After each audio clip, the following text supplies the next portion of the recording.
Olá! Nós estamos então continuando com o estudo do livro de Ruth. Hoje nós vamos começar o capítulo 2, onde nós terminamos o último versículo do capítulo 1. Nós vimos que Ruth e Noemi chegaram a Belém e hoje então nós vamos continuar a história do capítulo 2, né, de Ruth. Olha só. Nós paramos ontem, então, quando Noemi e Ruth chegam ali a Belém. Antes, porém, de continuarmos o estudo, eu queria falar com o Senhor Deus, que Ele fale conosco, com o nosso coração, através do estudo da palavra dEle, que nós possamos entender o que o Espírito Santo tem a nos dizer através da palavra dele, através desse estudo, tá bom? Em nome de Jesus que eu faço essa oração, é o meu desejo.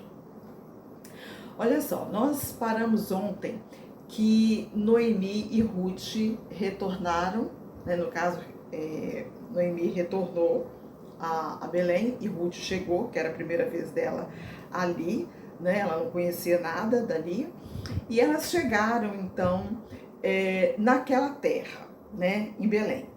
E a gente viu que foi um reboliço as duas terem chegado ali, né? Ficou naquela confusão. Será que é Noemi? Será que não é? Até que as mulheres foram lá e viram, que constataram que realmente era Noemi, mas ela não queria ser chamada mais de Noemi, lembra? Ela queria ser chamada de Mara, porque realmente as coisas que aconteceram, as coisas que ela passou, não foram nem um pouquinho agradáveis, né? Ela foi para Moabe para poder ter uma melhor vida e lá ela perdeu o marido, perdeu os 2 filhos e ela voltou então extremamente arrasada. Ela estava realmente arrasada, a situação dela não era nem um pouquinho cômoda, agradável, ela estava destruída por dentro, vamos falar assim, né? E antes da gente partir para o capítulo 2, né, começar o capítulo 2, eu queria usar novamente daquele recurso da licença poética. O que eles, a gente já falou o que é licença poética, mas eu queria imaginar alguma situação. Olha só, Noemi, ela voltou para lá, para Belém, ela não tinha onde ficar, né? Porque a casa dela provavelmente não estava em condições habitáveis, porque já passaram mais de 10 anos que não habitava ninguém naquela casa, então ela não tinha como retornar para a sua casa. Eu acredito, meu, né, ponto de vista, minha imaginação, isso não está na Bíblia, tá, gente? No capítulo 1 e do capítulo 2 até o 4, quando a gente vai ler, você não vai encontrar. Eu estou usando a minha imaginação, a licença poética. Eu imagino que as mulheres, elas devem, as amigas de Noemi, né, quando reconheceram ela, elas devem ter acolhido aquelas duas, porque elas chegaram de viagem, cansada, com fome, suja. Elas estavam precisando de um lugar para elas repousarem, descansar, se alimentar. Então eu acredito que algumas daquelas mulheres devem ter oferecido a sua casa, devem ter aberto a casa para aquelas duas chegarem ali e poder descansar, tomar um banho, até que a casa de Noemi realmente ficasse pronta, pelo menos para ela entrar ali dentro da casa, né? Quando a gente fala na casa da Noemi, a gente não está pensando, gente, numa casa como a nossa casa hoje, né? Nós temos quartos, 2, 3 quartos numa casa, 2, 3 banheiros com suíte, área de lazer, né? Não tinha essas coisas, né? Nós estamos falando de uma época extremamente primitiva, 1000 anos antes do nascimento de Cristo. Aliás, mais de 1000 anos até, né? Antes do nascimento de Cristo. Então, a casa pode ser uma tenda, pode ser uma casa até mesmo, né, que naquela época existia muito disso, uma casa numa caverna, numa gruta, numa pedra. As casas eram, não tinha, como é que a gente chama? Piso de porcelanato, era tudo terra mesmo, né? Então, e um cômodo só. Normalmente era assim, aquelas casas, né, naquela época. Depois a arquitetura veio mudando e tal, aí é outra história, né?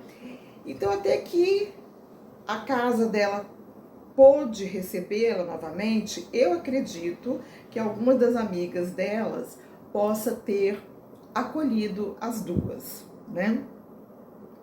E aí, eu fico imaginando quando Noemi retornou para a casa dela. As memórias que ela deveria ter ali, né? Que ela deveria guardar na sua mente, os filhos, onde os filhos brincavam quando criança, onde os filhos dormiam, onde eles se alimentavam quando Elimeleque chegava do campo, reunia as crianças, a família, né, para falar sobre o Deus de Israel. Então eu acredito que deve ter sido muito triste a chegada dela, o retorno dela na casa, naquele ambiente que eram 4 e que agora são somente 2, né? Porque uma agregada, né? Na verdade era uma só, a outra era agregada, né? Então, isso é o que eu penso, né? Que a gente tem que, para a gente entender a cosmovisão das pessoas daquela época, a gente tem que fazer um trabalho de nos tentarmos colocarmos naquela cultura, naquele contexto daquele lugar. É esse o trabalho que estou tentando fazer para a gente poder entender algumas coisas. Então tá, né? Paramos aí, que ela chegou e tal, foi acolhida, já está na casa dela, né? Com a Nora, com a Ruth. E foi um comentário na cidade, né? Ó, Ruth chegou, você sabe o que aconteceu? Ela trouxe também a nora dela, que perdeu o marido e tal. Foi um comentário na cidade. Normalmente cidades pequenas, onde todo mundo conhece todo mundo, acaba sendo um comentário, né?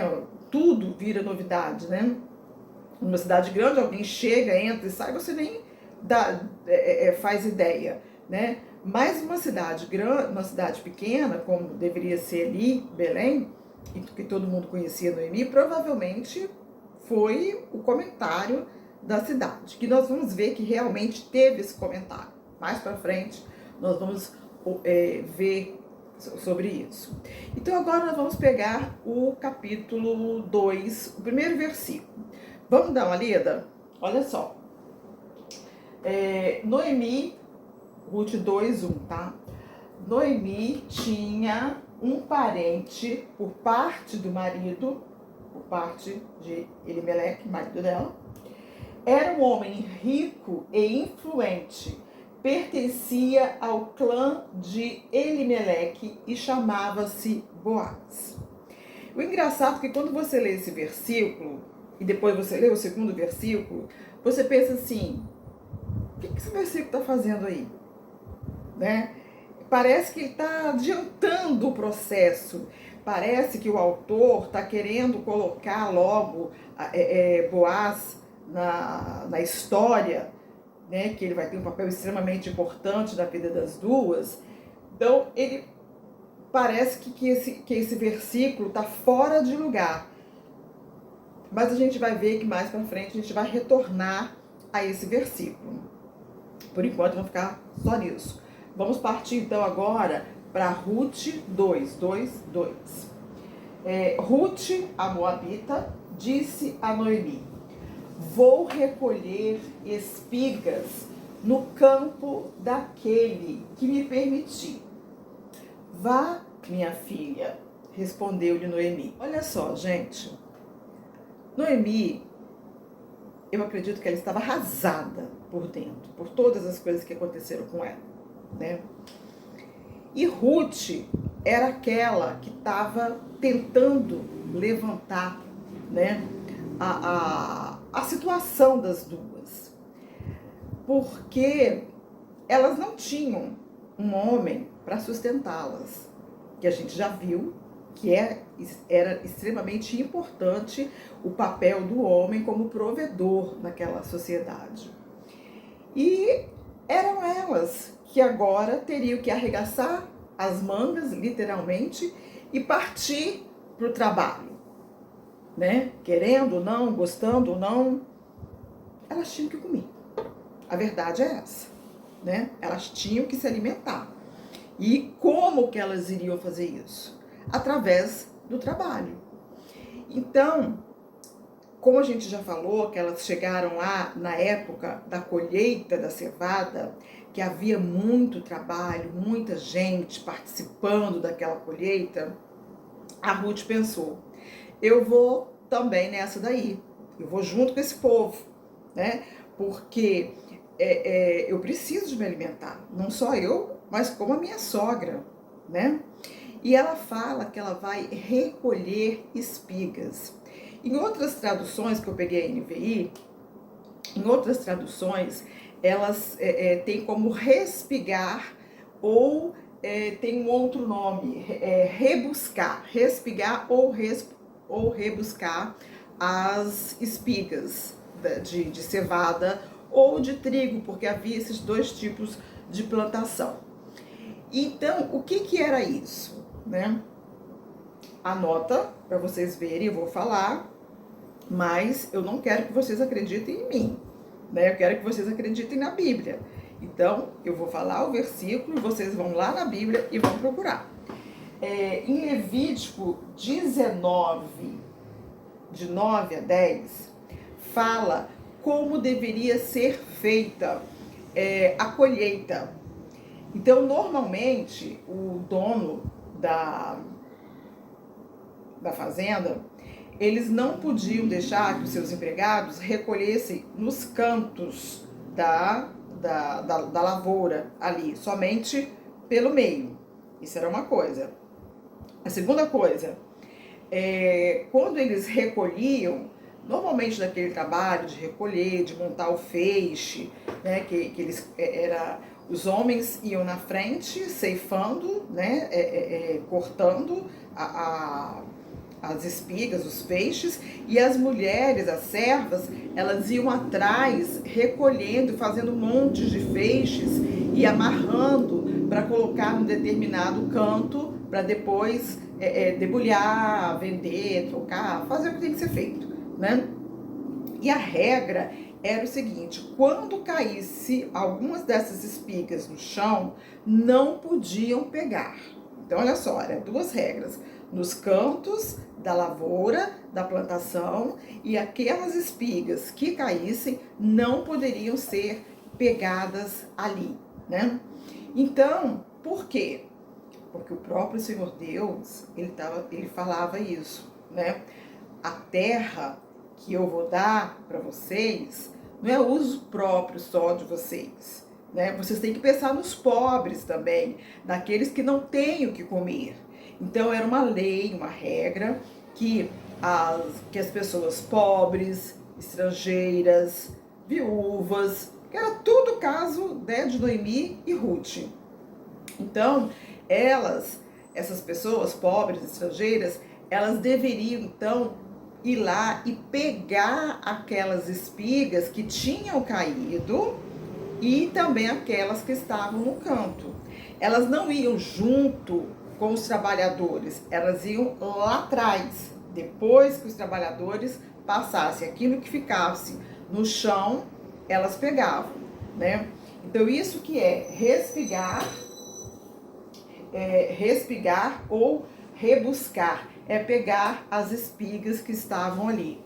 Então, ela falou o seguinte, tem muitas fazendas, e várias fazendas por aqui em Belém estão fazendo a colheita da cevada, e eu vou, aquele fazendeiro que abria as portas para mim, que deixar que eu faça isso, porque deveriam ter muitos pobres, né, gente, querendo fazer, precisando fazer esse tipo de serviço, né? E havia um controle, porque às vezes, vamos supor, ia ficar muito pobres em determinadas fazendas, em outras fazendas não tinha ninguém, né? Então, deveria ter um controle ali, né? E então ela fala, a própria Noemi fala, vai Ruth, vai fazer isso, né? Então, a gente vai ver que Ruth foi fazer esse tipo de atividade. E aí eu fico me perguntando por que Noemi não foi com ela. Por quê? Eu fico pensando que poderia ser 3 coisas. Será que Noemi, ela era tão velha assim, tão debilitada, né, fisicamente, que não poderia ajudar Ruth e respigar, né? Será, outra pergunta minha, será que ela, pela lei, só podia uma pessoa de cada família? Então, quer dizer, se Ruth já fosse, Noemi não poderia. Eu não encontrei nada disso, né? Ou Noemi estava tão arrasada por dentro que estava já entrando naquele quadro depressivo, que não conseguia fazer nada, né? Que para ela tanto faz, tanto fez. Eu acho que era mais essa terceira, é minha opinião, tá? Né? Porque eu penso que, não sei se Noemi era tão acabadinha assim que não poderia ir lá, né? E ela não foi. Só quem foi a Ruth. A gente vai continuar vendo isso, né? Então, só pra gente terminar, vamos ver só o capítulo 3, o versículo 3, pra gente terminar aqui. Então, ela foi e começou a recolher espigas atrás dos ceifeiros. Por acaso, entrou justamente na parte da plantação que pertencia a Boaz, que era do clã de Elimeleque. É lá no primeiro versículo, e agora ele volta a aparecer aqui novamente, né? E aí, olha só que coisa. Como eu falei para vocês, esses respigadores, né, que pegavam as espigas, eles tinham que ir atrás, eles não podiam ir juntos com os ceifeiros, né? Que os ceifeiros, os trabalhadores, eles iam recolher para o fazendeiro, né? Mas aquilo que caísse no chão, depois que os ceifeiros passassem naquela ala ali onde já tinha sido feito a ceifa, que a gente fala, colheita, cortaram lá e jogaram no chão, né? Então ali ela podia ir, então ela foi. E o engraçado é que ela foi por acaso entre aspas, por que entre aspas? Porque o autor quando ele fala assim, por acaso, né? Não é porque foi sorte dela ter ido lá na fazenda, justamente na fazenda de Boaz. Mas esse por acaso significa que ela não sabia quem era aquela pessoa que era dona daquela fazenda, né?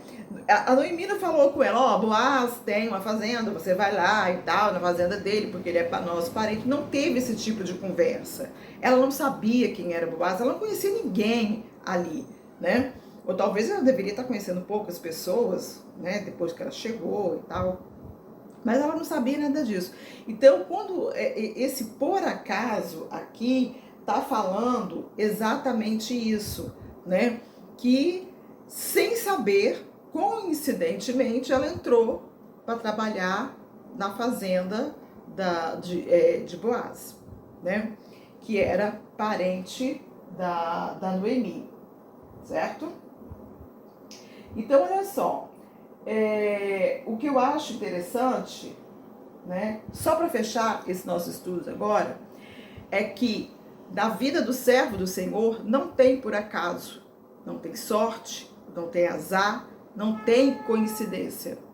Na vida dos filhos de Deus tem a providência divina. O Senhor Deus que controla todas as coisas, inclusive estava controlando esse por acaso, exatamente na fazenda de Boaz, tá bom? Então, para terminar, oro novamente, peço novamente ao Senhor Deus que continue trabalhando no nosso coração enquanto vocês vão lendo, né? Reveie novamente essa parte. Comece a pensar sobre o que a gente estudou, que não existe coincidências na vida do Filho de Deus, tá bom? Essa é a minha oração em nome de Jesus. E amanhã a gente continua, então. Beijos!